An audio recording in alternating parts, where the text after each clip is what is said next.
Começa agora Rádio Fiscar Entrevista. Olá a todas e todos. Março é o mês da mulher e nós estamos aqui na Rádio Fiscar desenvolvendo uma campanha entrevistando mulheres, não é? Pensando em duas questões. O que a mulher deve ser? Aquilo que ela bem entenda ser. Qual é a profissão indicada para uma mulher? Aquela profissão em que ela decida trabalhar, em que ela se sinta plena e realizada no exercício do seu papel, da sua função social.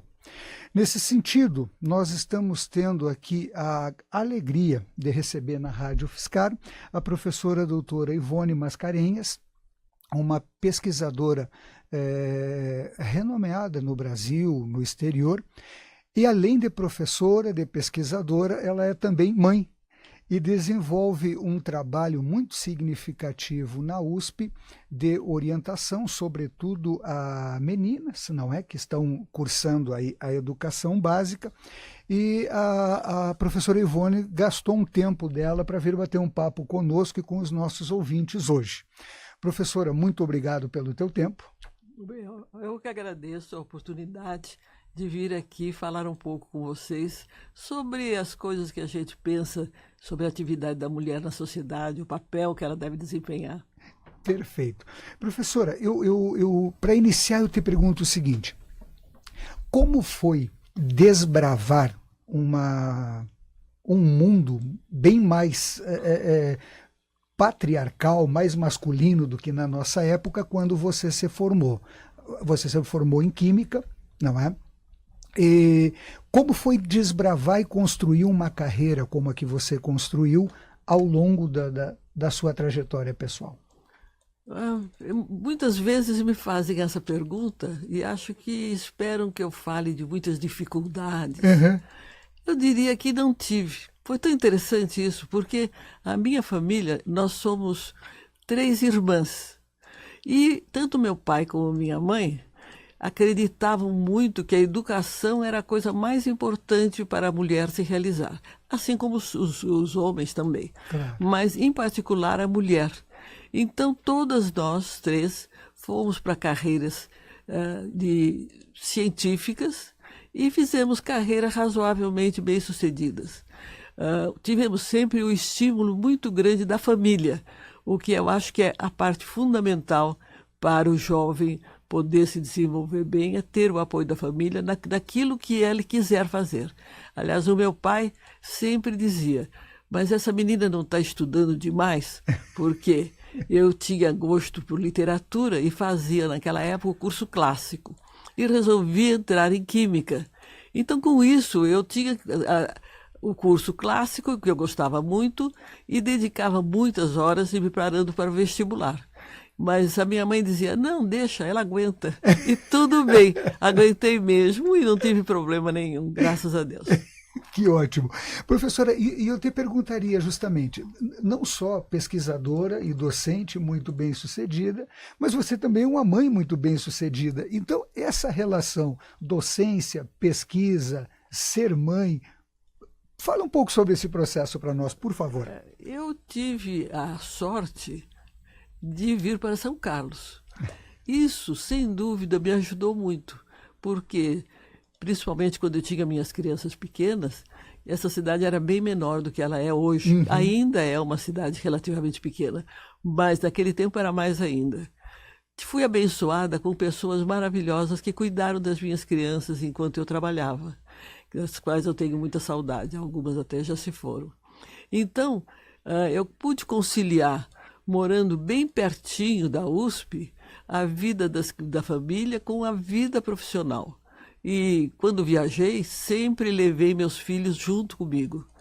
E no exterior, tinha a oportunidade de trabalhar nos Estados Unidos, principalmente, onde a escola é uma escola em tempo integral. Uhum. Eu considero a escola em tempo integral uma coisa de interesse social, principalmente para a mulher e as crianças.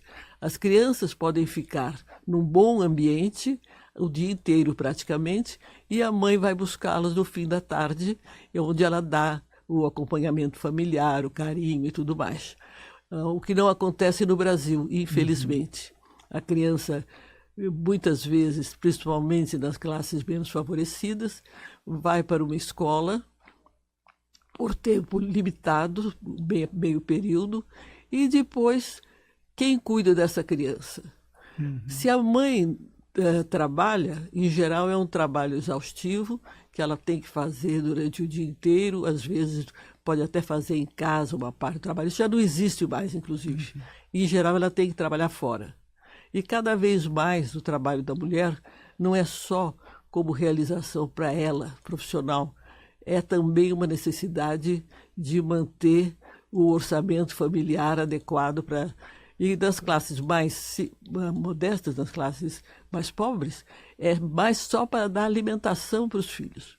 Então, eu acho que a escola em tempo integral ajuda muito. E para mim, me ajudou muito no exterior, quando eu estive lá. Senti bem como isso me dava tranquilidade para passar o dia inteiro, praticamente, fazendo meus trabalhos de pesquisa.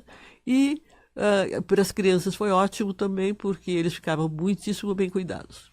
Muito bom.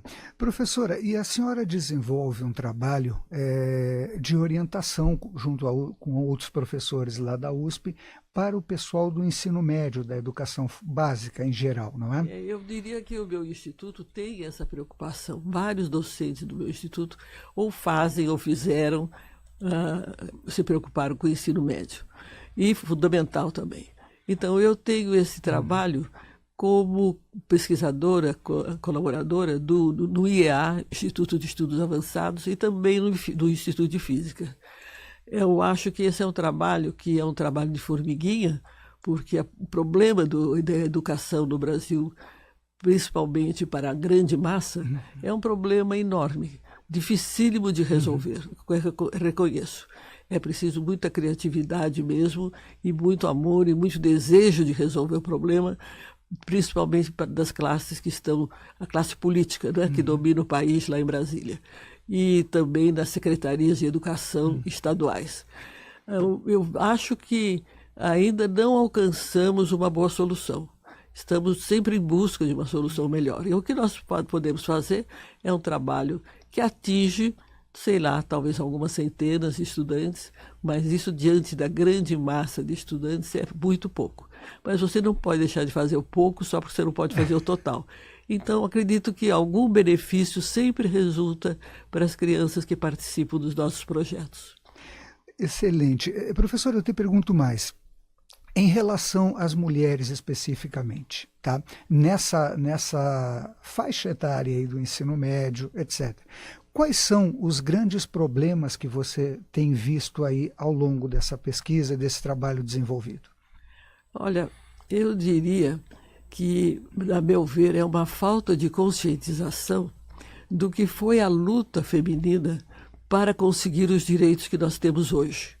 As mulheres enfrentaram polícia no início do século XX para conseguirem coisas como direito de voto, poderem ser eleitas, poderem trabalhar em igualdade de condições salariais com homens, enfim, toda uma legislação que foi sendo modificada. No Brasil, muitas dessas coisas chegaram relativamente... Bom, no mundo inteiro, elas chegaram lá pelo fim da primeira metade do século XX.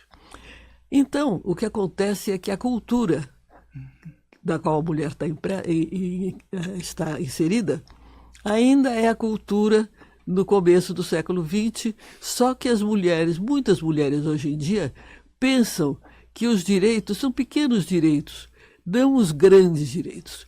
E assim, elas não se engajam em coisas que levariam a mulher a posições realmente de destaque.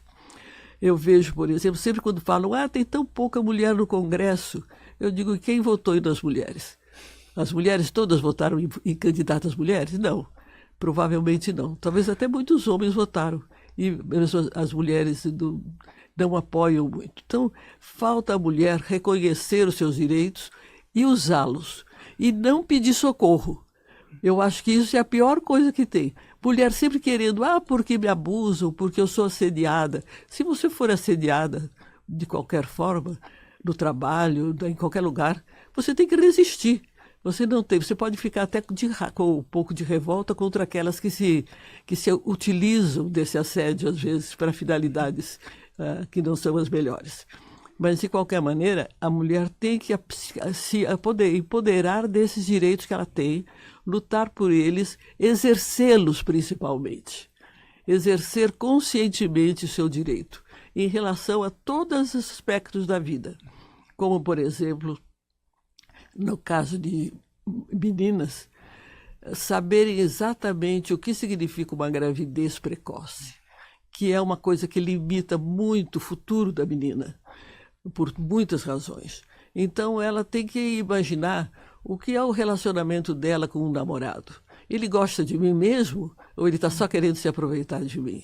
Então, na hora que um namorado não quer usar preservativo, ela não pode ficar como a única responsável de tomar pílula ou coisa que o valha. Os dois têm que assumir o compromisso da procriação planejada e bem, para, enfim, termos crianças que vieram com muito amor, com muito desejo de serem pais e mães, e com desejo de educar e com boas condições de educar. Então é isso que eu acho que é um dos problemas principais com a mulher, sabe? Tomar consciência dos seus direitos, exercê-los, mas não ficar querendo voltar ao estado de dependente. Vai pedir que quero agora um vagão especial no metrô porque sou assediada dentro do metrô. Que é isso? Então, nós queremos homens e mulheres viajando, trabalhando, vivendo juntos, respeitando-se mutuamente.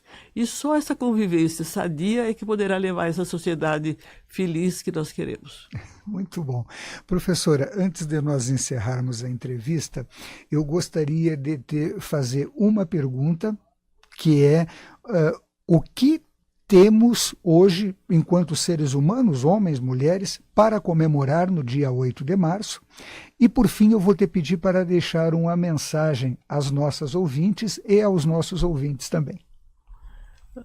Bom, eu acho que temos muito a comemorar e temos muito a agradecer também ao sacrifício daquelas mulheres que lutaram por nós, por elas e por nós, né?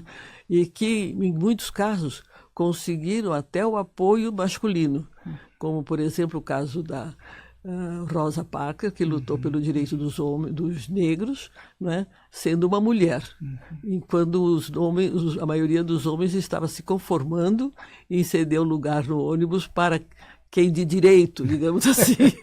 Né? E ela foi que começou uma grande revolução nos Estados Unidos. Temos que cultivar a memória dessas mulheres maravilhosas, que fizeram tanto pela humanidade mesmo, pela melhoria da vida do ser humano. E, por outro lado, da nossa vida cotidiana agora, nós podemos sempre ter atitudes positivas, acreditando que nós podemos melhorar. Inclusive, em relação a isso, nós estamos organizando uma série de palestras lá no meu instituto, do Instituto de Física, em associação com o Instituto de Estudos Avançados, visando orientar jovens, meninos e meninas, espero que venham muitas meninas, para eles entenderem melhor que o período que vivem no ensino médio deve ser considerado um período de muita reflexão e para tomada de boas decisões para a sua vida. E com isso eu tenho uma série de professores que vão ministrar algumas palestras, será sempre às segundas-feiras, alternadas, no primeiro semestre. Espero que a gente tenha uma boa adesão e que isso possa ajudar os meninos e meninas a tomarem boas decisões para o seu futuro, não só profissional, mas sob o ponto de vista, principalmente, de comportamento ético da sociedade. Perfeito. Muito bem, nós estamos então encerrando aqui mais uma entrevista desta campanha que a Rádio UFSCar promove, evidenciando, salientando que o lugar da mulher é o lugar que ela escolhe. A melhor profissão para as mulheres é aquela que a mulher entende ser a melhor profissão. Nós ainda teremos outras atividades ao longo desta semana, tratando especificamente do tema da mulher na sociedade brasileira. Nós agradecemos a audiência de todas e todos e sugerimos fortemente, continue conosco, porque a Rádio UFSCar ainda tem muita coisa boa para apresentar nesse dia. Grande abraço a todas e todos e até o próximo. Você escutou Rádio UFSCar Entrevista.